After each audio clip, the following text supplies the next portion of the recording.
सभी शिक्षक साथियों को मेरा नमस्कार। मैं आशीष स्वागत करता हूं अपने हाईटेक मास्टर चैनल में।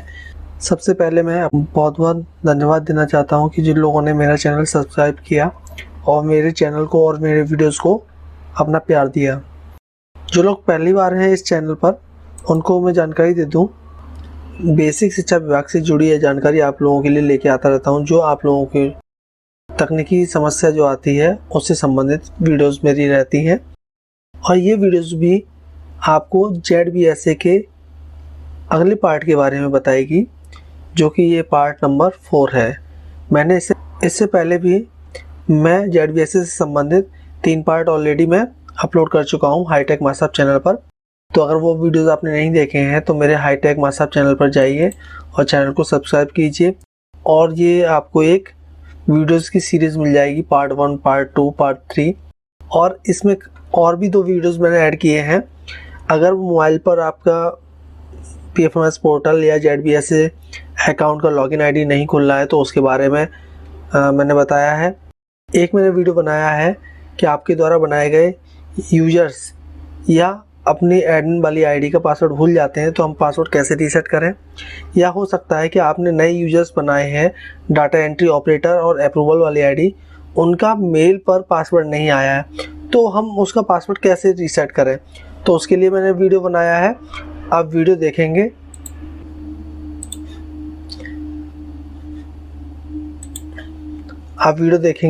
आपको इस वीडियो में पूरा मैंने समझाया है। बस रिक्वेस्ट आपसे यही है, मेरे चैनल को सब्सक्राइब कर लीजिए, वीडियो को लाइक कर लीजिए, और जो इस पार्ट में हर एक वीडियो के डिस्क्रिप्शन बॉक्स में मैंने अलग अलग जो पार्ट्स हमारे बने हुए हैं उनके लिंक दे रखे हैं, और आपको ZBSA से संबंधित जो भी आपको फॉर्मेट चाहिए होंगे वो मैंने डिस्क्रिप्शन बॉक्स में दे रखे हैं। तो आप मेरे चैनल को सब्सक्राइब कर लीजिए, और जिससे आप लोगों को जब भी मैं कोई वीडियो आपके लिए मैं अपलोड करूँगा तो नोटिफिकेशन सबसे पहले आपको मिलेगा। और इसी के कड़ी में मैं आप लोगों को एक जानकारी और देता हूँ। अगर आप स्टार्टिंग में या कभी आप अपने पोर्टल को PFMS पोर्टल को लॉगिन करते हैं और लॉगिन करने के बाद आईडी पासवर्ड डालने के बाद आपको कुछ इस तरीके की विंडो दिखती है चेंज पासवर्ड की, तो आप घबराएं नहीं। ये PFMS पोर्टल आपकी सिक्योरिटी को ध्यान में रखते हुए क्या करता है कि कुछ टाइम बाद आपका जो पासवर्ड सही भी होता है ना, उसको भी ये बोल देता है कि आप अपना पासवर्ड चेंज कीजिए। ये किसी भी प्रकार का एरर या कोई फॉल्ट नहीं है, ठीक है।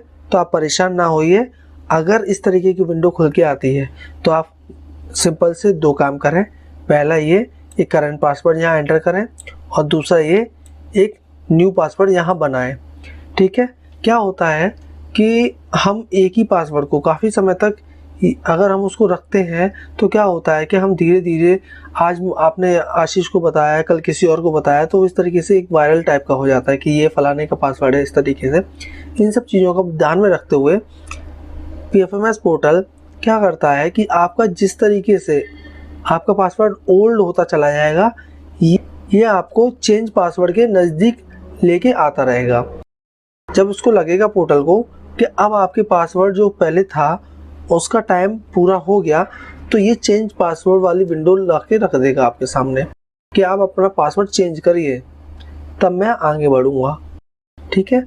अब क्या होता है, कभी कभी ये समस्या और आ सकती है आपके सामने। एक समस्या और आ सकती है आपके सामने कि मान के चलिए सबसे पहले आपने पासवर्ड बनाया ABCD@123, ठीक है। अब जब नेक्स्ट टाइम उसने बोला कि आप पासवर्ड चेंज करिए, तो आपने क्या किया, ABCD@123 ठीक है, ये बना लिया। अब जब ये भी पासवर्ड पुराना हो जाएगा तो आप क्या करेंगे, तो फिर आपको चेंज करना पड़ेगा। तो हो सकता है कि कुछ लोग ऐसे हों कि जिनका पासवर्ड पहले वाला था ABC@123, ठीक है, उसी को फिर से बनाना चाहें तो कोई दिक्कत नहीं है, बना सकते हैं आप। लेकिन एक टाइम पर आकर प्रेरणा पोर्टल ये कह देगा कि ये पासवर्ड जो है ना वो कई बार पहले आप यूज़ कर चुके हैं, तो इस पासवर्ड से कोई अलग पासवर्ड बनाइए, तो हो सकता है आपको XYZ@1 2 3 4 बनाना पड़े या कोई और भी। ठीक है, तो ये मैंने आप लोगों के लिए बताया कि एक बेसिक सी नॉलेज है और ये आप लोगों को हर बार फेस करनी पड़ेगी।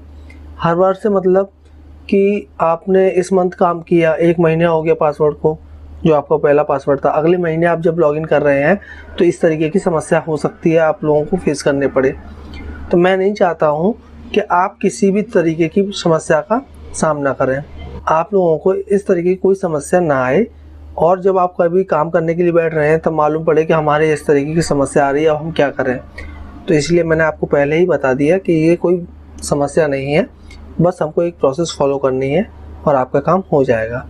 तो हम चलते हैं अब अपने 4th पार्ट की ओर, जिसमें मैंने आपको लास्ट 3 पार्टों में, वीडियो के पहले पार्ट में मैंने बताया आपको कि हम किस तरीके से यूज़र नेम अप्रूवल वाली आईडी बना सकते हैं, कैसे हम अपने बैलेंस चेक कर सकते हैं, कैसे हम ई पेमेंट एक्टिवेशन का एक्टिवेशन कर सकते हैं। ठीक है, दूसरे पार्ट में मैंने बताया कि हम किस तरीके से अपने वेंडर्स क्रिएट कर सकते हैं।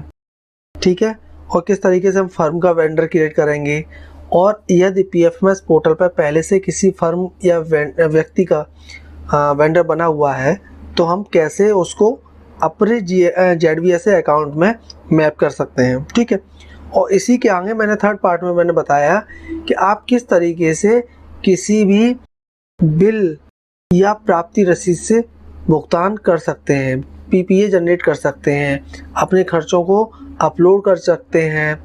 वो सारे तरीके मैंने 3rd पार्ट में बताया है।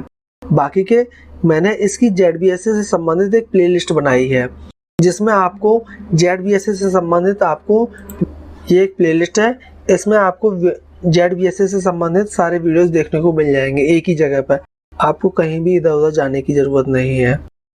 ठीक है, आप हाईटेक मास्टर चैनल को सब्सक्राइब कीजिए, वीडियोस को लाइक कीजिए।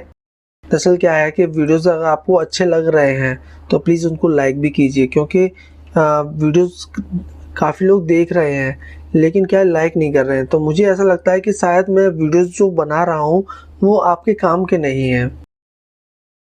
तो ये मैंने 3 पार्ट आपको बना के दिए हैं। आप इन वीडियो, अगर ये आपने पार्ट्स नहीं देखे हैं 1 2 3 और ये 4th पार्ट है, तो आप पहले वो 3 पार्ट देख लीजिए, उसमें मैंने बहुत ज़्यादा अच्छे से समझाया है। ठीक है, अगर किसी को कोई समस्या होती है तो कुछ टीचर्स ने मुझे कमेंट में डाला था, तो मैंने उनके लिए उनका रिप्लाई भी दिया था, और उनकी समस्या का जो मैंने ये वाला प्रोसेस, ये जो प्रॉब्लम मैं बता रहा हूँ आपको, ये भी एक सर ने मुझे कमेंट करके बताया था कि ऐसी ऐसी समस्या आ रही है, तो उसी के बारे में आप लोगों को बता रहा हूँ। तो इसी तरीके से आप भी अपनी समस्याएं कमेंट्स करते रहिए, जिससे क्या होगा, आपकी एक समस्या पूछने से और कई सारे टीचर्स को इसके बारे में पता चल जाएगा। अगर आप पूछेंगे तो मैं और कोशिश करूँगा कुछ नया लेके आने की, और उसके बारे में और लोगों को भी पता चलता जाएगा। तो इसी तरीके से हम एक दूसरे की हेल्प करते रहेंगे। तो मैं बढ़ता हूँ ZVSA के अगले पार्ट में, जो कि है पार्ट 4। तो अब हम देखेंगे कि अब हमको क्या करना है। सबसे लास्ट वाला ऑप्शन है, यहाँ पहले हम उसको स्वीकृति प्रदान करेंगे, जो हम लोगों ने अभी तक काम किया, जो हमने स्वीकृति आदेश अपलोड किया था, और जिस पार्टी को जितना पेमेंट करना था वो हमने अपना जनरेट कर ली है, PPA, इसे PPA बोलते हैं। ठीक है, अब इसको PPA बोलते हैं।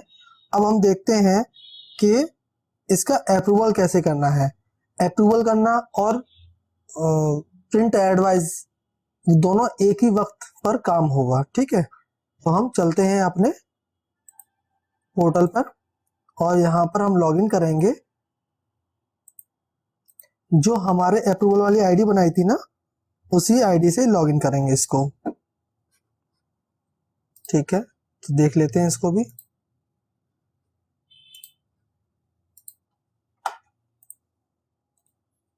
ये अप्रूवल वाली आईडी जो बनाई थी हम लोगों ने हेड मास्टर की बनाई थी। ठीक है, हेड मास्टर या इंचार्ज, उसी के नाम से ये आईडी बनेगी। लॉगिन कर लेते हैं। ठीक है, ये नीली जो पट्टी है, इस पर जिसके नाम से आईडी होगी उनका नाम आएगा। अब हम क्या करते हैं कि जो हमने काम किया था वो सारा डेटा, उसका अप्रूव करने का जो अमाउंट है उसका अप्रूव करने का ऑप्शन इस लॉगिन पे आपको दिखेगा, जो कि हेड टीचर की आईडी होगी और अप्रूवल एज ए अप्रूवल होगा। तो हम नीचे आ जाएंगे और आपको एक्सपेंडिचर, वहां हमको ऑप्शन अलग मिले थे, यहाँ हमको ऑप्शन अलग मिलेंगे। वहां हमको एक्सपेंडिचर खर्चे ऐड करने का ऑप्शन है, यहाँ हमारे उस खर्चे को अप्रूव करने का ऑप्शन है कि तो हम यहाँ पर एक्सपेंडिचर में जाकर ये लास्ट में आके 1 2 3 4 5 6 लास्ट से 6th ऑप्शन है अप्रूव वाला, ठीक है। एक्सपेंडिचर में जाके अप्रूव, यहाँ स्कीम सिलेक्ट कर लेंगे, हमको पता है, और इसी स्कीम का यूज करना है स्टार्टिंग से लेके लास्ट तक। यूपी 113 याद हो जाएगी करते करते काम, ठीक है। स्टेटस सबमिटेड, तो सबमिटेड कर लीजिए, नहीं तो ऑल कर लीजिए, ठीक है, और सर्च कर दीजिए। अब आप देखेंगे ये जो आपने काम किया था ना, यही है, मैंने ऑर्डर नंबर जो डाला था यही डाला था ना, आप लोगों को याद है ना, 827, ठीक है, और यही अमाउंट था 4217, ठीक है। अब और ये सबमिटेड हमने वहां से सबमिटेड किया है इसलिए। तो अब क्या करेंगे आप, ये आपको डिस्पैच नंबर दिख रहा है ना, जब आप इस पे आएंगे और अपना कर्सर लेके आएंगे तो अंडरलाइन बन जाएगा, और एक जो कर्सर है उसका भी शेप चेंज हो जाएगा, बटन टाइप का बन जाएगा ये। तो इस पर हम क्लिक करेंगे, ठीक है। क्लिक करने के बाद सारी डिटेल्स आपको दिख जाएगी, ठीक। और हम यहाँ आके नीचे इसमें अप्रूव ऑब्लिक रिजेक्ट, आपको जो करना है वो यहाँ से कर सकते हैं। रिमार्क देना है, रिमार्क हम दे देंगे अप्रूव्ड, ठीक है। अप्रूव रिजेक्ट जो भी आपको करना, अगर गलती से कोई गलती, अगर आपने यहाँ तक भी कोई गलती छोड़ दी है तो यहाँ पे भी आपको रिजेक्ट करने का ऑप्शन मिलता है, लेकिन आप पहले से ही सोच समझ के काम कीजिए, और अकाउंट डिटेल्स, पार्टी नाम, पार्टीज के नेम और अमाउंट, सारी चीजें पहले ही चेक कर लीजिए यहाँ भेजने से पहले ही, ठीक है, और इसको अप्रूव कर देंगे, ठीक है। फिर यहाँ अप्रूव होने के बाद हमारे पास प्रिंट पेमेंट एडवाइस, जिसे पीपीए बोलते हैं शॉर्ट में, प्रिंट एडवाइस पे क्लिक करेंगे, हमारे पास एक मैसेज आएगा, PPA is valid up to 10 days from date of approval. ये जो है ना अप्रूवल होने के 10 दिन बाद तक वैलिड होता है, ठीक है। ये हमारा प्रिंट वाला सेक्शन आ गया, यहाँ से हम इसको प्रिंट निकाल भी सकते हैं। अगर हमारे पास प्रिंटर अटैच है तो यहाँ आपको प्रिंटर की लिस्ट मिल जाएगी, जो उन सब प्रिंटर आपको चूज़ करना है वो चूज़ कर सकते हैं। और सेव एज पीडीएफ, आप पीडीएफ में भी सेव करके, और जब आप यहाँ सेव पर क्लिक करेंगे तो आपको लोकेशन पूछेगा, लोकेशन पूछेगा कि आपको कहाँ सेव करना है, तो वो आप लोकेशन वहाँ बताकर और उसको अपने नाम से, जो आप नाम देना चाहते हैं, जैसे स्कूल का नाम, स्कूल का नेम, स्कूल नेम, और कंपोजिट या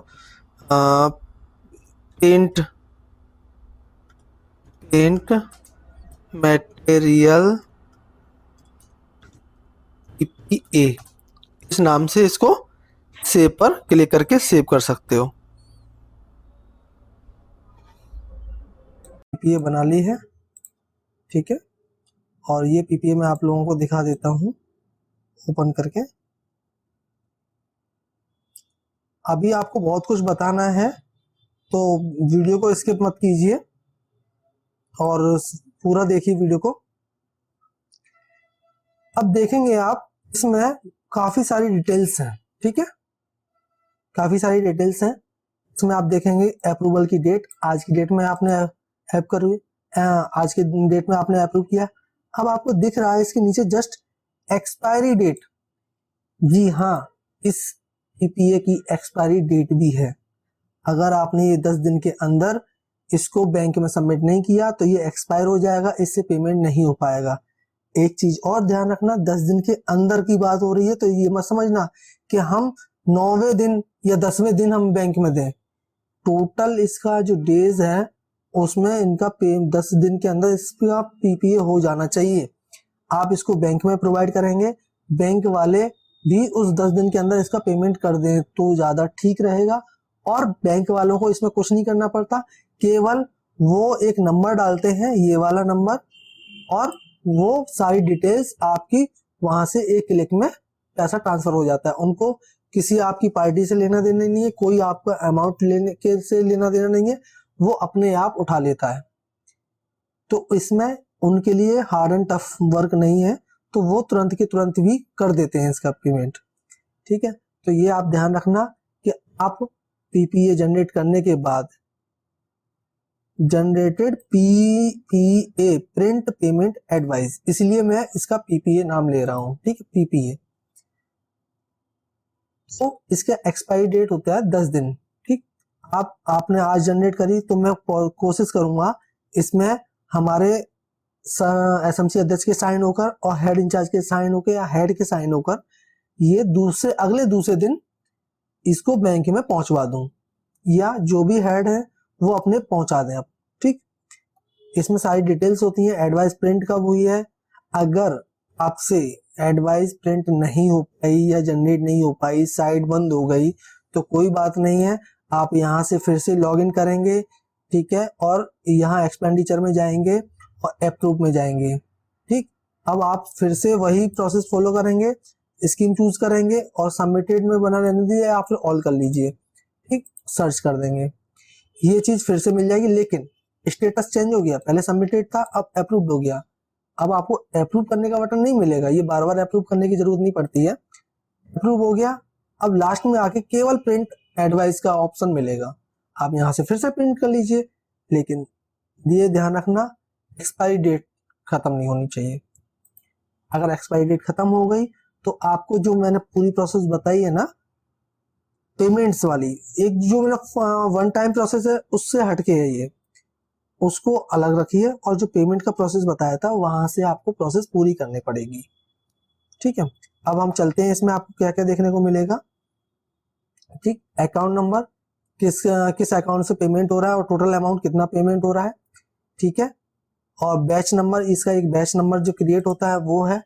यहाँ एक तरफ आपके एसएमसी अध्यक्ष, एक तरफ हेड टीचर के साइन होंगे, मोबाइल नंबर, डेजिग्नेशन उसका क्या पद है। ठीक है, और आपने किस पार्टी को पेमेंट कितना किया है। ठीक है, ये अभी एक ही पार्टी को पेमेंट करने के बारे में मैंने प्रोसेस बताई है। और अगर आपको एक ही ग्रांट से अलग अलग पेमेंट करने हैं, अलग अलग लोगों को पेमेंट करना है, अलग अलग फर्म को पेमेंट करना है, तो आप मेरे इसी वीडियो के बाद एक वीडियो में और अपलोड करने वाला हूं जिसमें आपको ये बताऊंगा कि आप एक ही पीपीए से एक ही बार में एक ही ग्रांट से अलग अलग व्यक्तियों को, अलग अलग फर्म को भी पेमेंट कर सकते हो।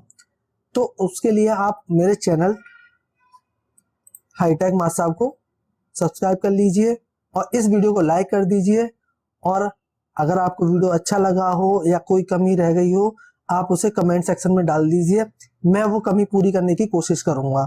आपके साथ मैं हाजिर हूँ, आपके लिए वीडियोस लेके आता रहूंगा और आपकी कोशिश करता रहूंगा। और अगर आपको ये लगा हो कि ये वीडियोस आपके काम आई, तो आप जैसे मैं आपकी हेल्प कर रहा हूँ, आप भी अपने टीचर्स जो आपके साथी हैं उनकी इस वीडियो का लिंक शेयर करके हेल्प कर दीजिए। ठीक है, और ये जो यहाँ जो साइन होंगे ना, यहाँ साइन होंगे और एक यहाँ भी साइन कराना नीचे लास्ट वाले पेज पे, दोनों पेज पे आप मोहर लगा के साइन कराने हैं एसएमसी अध्यक्ष के और हेड इंचार्ज के। तो फोटो स्टेट करा लें एक सेट में दोनों पेजों के, और उसके बाद आप इसको बैंक में जमा कर दें। ओरिजिनल कॉपी जो है सिग्नेचर और मोहर वाली है वो बैंक में जमा हो जाएगी। फोटो स्टेट कॉपी पर अपने रिसीविंग ले लीजिए और उस रिसीविंग को आप एक फाइल बना लीजिए विद्यालय में, उसमें अटैच कर दीजिए। तो हम चलते हैं फॉर्मेट की तरफ, जो कि मैंने आपको बताया था कि मैं आपको फॉर्मेट दिखाने वाला हूं। तो ये फॉर्मेट देखिए आप। ठीक है, फॉर्मेट आप अच्छे से देख लीजिए।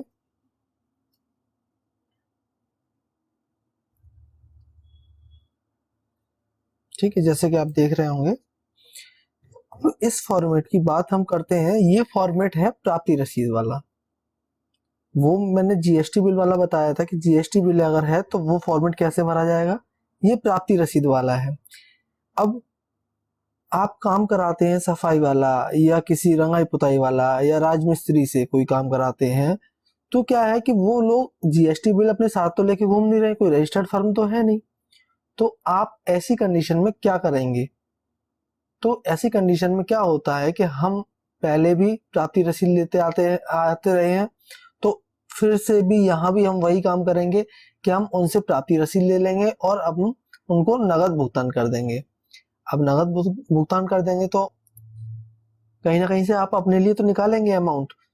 तो क्या करेंगे हम, ये जो अमाउंट है वो आप, ये प्राप्ति रसीद दिखा दे रहा हूं आपको, ठीक है, ये एक प्राप्ति रसीद है, ठीक।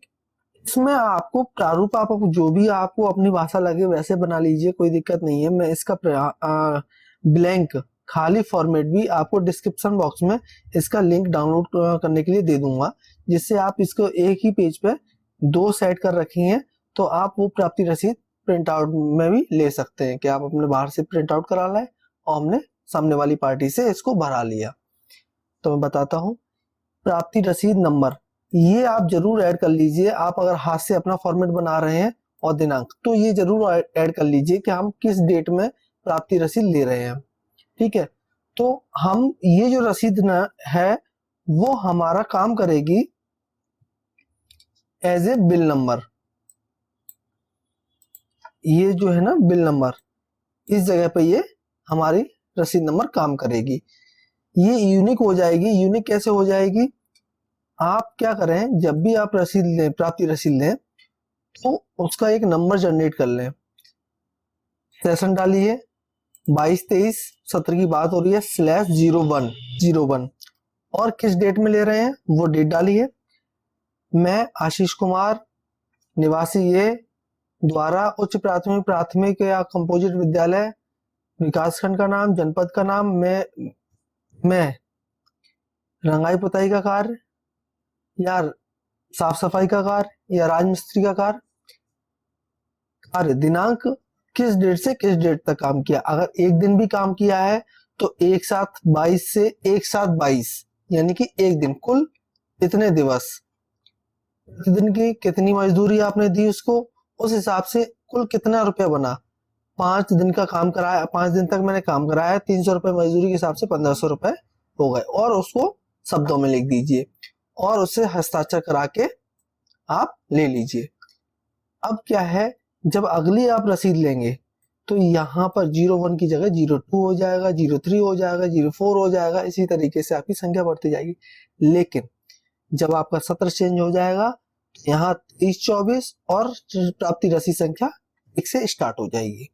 तो इससे क्या होगा कि आपकी जो रसीदें हैं उनमें भी एक भिन्नता बनी रहेगी कि ये रसीद फलानी डेट की है और इस सत्र की है। तो आपके जो अभिलेख है वो एक वेल मेंटेन हो जाएंगे। अब ये सारी डिटेल्स इस फॉर्मेट पे, ये स्वीकृत आदेश है, ये कॉमन है, इसका खाली प्रारूप भी आपको मैंने डिस्क्रिप्शन बॉक्स में दे दिया है इस वीडियो के, और यहाँ वहां से डाउनलोड करके इसका प्रिंट आउट निकाल के रख लीजिए, ठीक है। ये जो मैं बता रहा हूँ इस समय वो केवल एक पार्टी को एक टाइम पे भुगतान करने के लिए है, ठीक है। जैसा कि मैंने पहले भी बताया कि आप एक से अधिक लोगों को भी एक बार में पेमेंट कर सकते हैं। इसके लिए मैं इसके जस्ट बाद ही एक वीडियो और अपलोड कर दूंगा, वो आपको देखना होगा, क्योंकि अगर मैंने अभी अपलोड किया, अभी बताया, तो बहुत ज्यादा एक डेटा हो जाएगा आपके लिए, जो कि थोड़ा सा मुश्किल खड़ी कर देगा, आपको समझ ही नहीं आएगा कि क्या करूं क्या नहीं करूं। तो बहुत आसान भाषा में आप एक धीरे धीरे सीढ़ियां चढ़ते जाइए, ठीक है। अब आगे बढ़ते हैं। ये जो प्राप्ति रसीद का तरीका होता है वो 1 रुपए से लेके 2000 रुपए तक थोड़ा सा अलग होता है। अगर आपकी प्राप्ति रसीद का अमाउंट 2000 रुपए से 1 रुपया भी ज्यादा है तो प्राप्ति रसीद कुछ इस तरीके से आपको देखने को मिलेगी।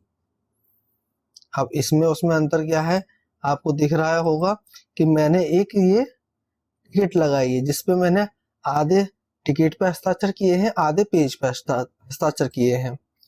ठीक है, ये रसीद का भी मैंने एक यूनिक नंबर दिया है, प्राप्ति रसीद नंबर 2022-23/02 और डेट चेंज की है। आशीष कुमार ने इस स्कूल में रंगाई पुताई का कार्य किया और कितने दिन कार्य किया वो डेट लिख ली और दिन लिख ली है और प्रतिदिन की क्या मजदूरी रही। ठीक है, और उस मजदूर के हिसाब से उस दिन का कैलकुलेशन करके 2500 रुपए बने। अगर यहाँ 2001 रुपए भी बना होता तो आप उसको शब्दों में लिखकर टिकट लगाकर और हस्ताक्षर करा रहे हैं प्राप्तकर्ता से।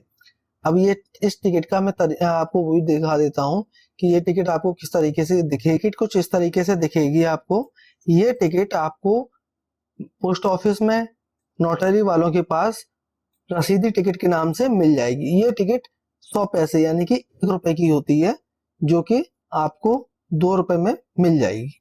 ये टिकट आप एक बार में लेके रख लीजिए अपने विद्यालय में और इस टिकट का आप प्राप्ति रसीद में 2001 से ऊपर का जो अमाउंट है उसके साथ इसका प्रयोग करें। ये जानकारी मैंने आपके बीच से ही एक टीचर से और एक ऑडिटर सर है जो ऑडिट करते हैं उनसे ये जानकारी मैंने ली, जिससे मैं आपके लिए अच्छी जानकारी दे सकूं और आपको कोई भी ऐसा काम ना करने दूं जिसमें आप वित्तीय मामले में फंसें। तो इसलिए ये मैंने जानकारी उनसे ली कि आप कैसे अपने कार्य को सुगम बना सकते हैं और बिना किसी रिस्क के। वित्तीय मामला होता है तो इसलिए हम हर चीज क्लियर करके चलें पहले ही, जब इस टिकट का हम प्रयोग कर सकते हैं अपनी प्राप्ति रसीद में को बनाने में। ठीक है, तो ये है आपके लिए। अब देखेंगे कि हम इसका फॉर्म कैसे भरेंगे। तो वो तो जीएसटी वाला मैंने प्रारूप बताया था। अब देखिए 02 ये आपका रसीद नंबर हो गया, डेट हो गई और ये डिटेल्स हो गई। अब ये आपको मैं प्रारूप दिखा देता हूँ। स्वीकृत आदेश कुछ इस तरीके से बनेगा। विद्यालय का नाम, विकासखंड का नाम, जनपद और पत्रांक। इसका पत्रांक मैंने इससे थोड़ा सा भिन्न रखा है। ये पहले हमने फर्म को बनाया था 01 था, अब ये हमारा पत्रवार पे मेंशन होगा। अब इसी के बाद हम अगर कोई और पेमेंट करते हैं तो उसका पत्रांक चेंज हो जाएगा, डेट चेंज हो जाएगी। ठीक है, से मेरा उसका पत्रांक आपका जो भी हो, मैंने 1 रखा 2 रखा, आपका जो भी पत्र व्यवहार पर पत्रांक चल रहा हो वो मेंशन करेंगे। यहाँ सत्र भी मेंशन करेंगे और डेट भी। उसके बाद यहाँ आपको किस मद से प्राप्त हुई है, किस मद से आप भुगतान कर रहे हैं तो वो मद लिखेंगे। ठीक है, या कंपोजिट एसएमसी जो मीटिंग होती है वो ग्रांट हो सकती है, आपकी स्पोर्ट ग्रांट भी हो सकती है, या और जो ट्रेनिंग या मीटिंग जो एसएमसी मीटिंग होती है उनकी ग्रांट जो आती है वो भी हो सकती है। कोई भी मद हो सकती है। ठीक है, उस मद में प्राप्ति धनराशि उनका शब्दों में लिख लेंगे और कंपोनेंट कोड मैंने जैसे बताया था वहां से आप, जब हम एक्सपेंडिचर का पूरा डेटा फिल कर रहे थे तब मैंने बताया था कंपोनेंट कोड कहाँ से आप ले सकते हैं, तो वहां से आप देख लें एक बार और यहाँ मेंशन करके इसको नोट कर लें। ठीक है, अब प्राप्ति रसीद के हिसाब से हमारे जो किसको हमको पैसा हमको देना है, हेड टीचर ने ही तो आप पेमेंट किया उसका, तो हेड टीचर को ही तो अपना वापस चाहिए पैसा। हम हेड टीचर का नाम डाल देंगे, हेड टीचर की बैंक का नाम डाल देंगे, हेड टीचर के अकाउंट डिटेल डाल देंगे, अकाउंट नंबर डाल देंगे। इसमें आईएफएससी कोड की जरूरत नहीं पड़ती है, वो खुद से ही निकाल लेता है। और वेंडर क्लिक कर लेंगे तो फिर किसी चीज की जरूरत नहीं, बस हम एक रिकॉर्ड के पर्पज से बैंक का नाम और अकाउंट नंबर यहाँ नोट करके रखते हैं। ठीक है, बिल संख्या। अब बिल संख्या हमारी यूनिक एक प्राप्ति रसीद संख्या है जो कि हमने बनाई थी 2022-23/02 और या 01। अब जिस भी प्राप्ति रसीद का भुगतान कर रहे हैं, ठीक है, 0102, ठीक है, 0102 या बिल डेट हमारी प्राप्ति रसीद की डेट। ठीक है, और अमाउंट 2500 जो कि हमारा ये अमाउंट है। ठीक है, ये हो गया। अब इसका नीचे टोटल कर दीजिए और ये एक लाइन खींच दीजिए कि इसके बाद कोई और एंट्री नहीं है जिससे, और यहाँ पर शब्दों में लिख देंगे हेड टीचर के सिग्नेचर, एसएमसी अध्यक्ष के सिग्नेचर, नेम, और इसको पीडीएफ बना प्रिंट आउट निकाल के हस्ताक्षर करा के इसकी एक अच्छी सी PDF बना के, ऐसा नहीं कि ब्लर हो जाए, जब कभी आपकी इसकी नज़र रखी जाएगी, इसका इंस्पेक्शन किया जाएगा और ये आपको अच्छी क्वालिटी में नहीं पाया जाएगा तो ये माना जाएगा कि आपने इसको गलत तरीके से भुगतान किया है। स्वीकृत आदेश में जब आपका जो लिखा हुआ है बिल नंबर वगैरह सारी चीजें क्लियर नहीं होंगी तो एक डाउट क्रिएट होगा। इसलिए मैंने आपको बताया था कि आप PDF बना सकते हैं, उसका मैंने वीडियो का लिंक भी इसमें डाला है और मैंने आपको पहले भी बताया था कि वहां से आप PDF बनाना सीख सकते हैं। ठीक है, तो कुछ इस तरीके से आप इसमें काम कर सकते हैं। तो ये दोनों, इसका भी ब्लैंक फॉर्म और इसका भी ब्लैंक फॉर्मेट मैं इसके डिस्क्रिप्शन बॉक्स में दे दूंगा, जहां से आप डाउनलोड कर सकते हो। वीडियो के एंड तक देखने के लिए बहुत बहुत धन्यवाद। ये ZVSA का 4th पार्ट था और पेमेंट की प्रक्रिया यहाँ समाप्त हो जाती है। इसके आगे मैं वीडियो लेके आऊँगा आप ZVSA अकाउंट से एक साथ में एक बार में अलग अलग व्यक्तियों को, अलग अलग फर्मों को पेमेंट कैसे करें, जिसे हम कहते हैं बल्क एक्सपेंडिचर। ठीक है, तो उसके बारे में आपको बताऊंगा, तो बने रहिए आप मेरे हाईटेक मासाब चैनल पर और चैनल को सब्सक्राइब कीजिए। और अगर वीडियोस आपको ज़रा भी अच्छी लगी हो, अगर आपके काम की हो तो प्लीज़ लाइक भी कर दीजिए।